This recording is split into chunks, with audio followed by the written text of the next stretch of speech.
Düşümde hiyalımda sen, goya perişte kebi, şirin tatlık gülüşün kılar meni sevdayı.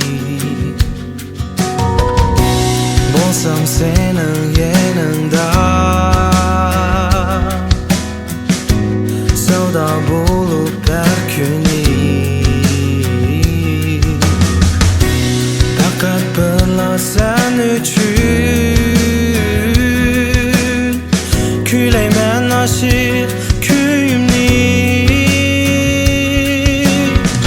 Qarab qarab toymaydı üstünge bu gözüm. Melike kebi sen üzüm. Bırakımda şeyda üzüm olup kesem sen sana. Razım ben sen üçün. Sen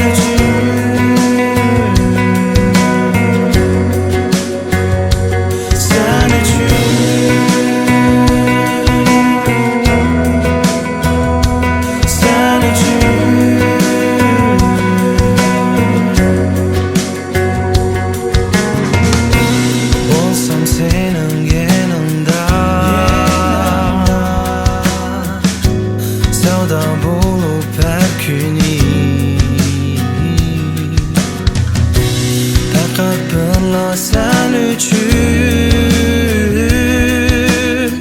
küyleymen aşık köyümni. Qarab qarab toymaydı üstünge bu gözüm.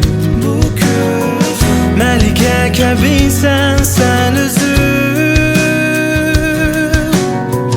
Bırakımda şeyda üzüm olup kesem sersane. Razım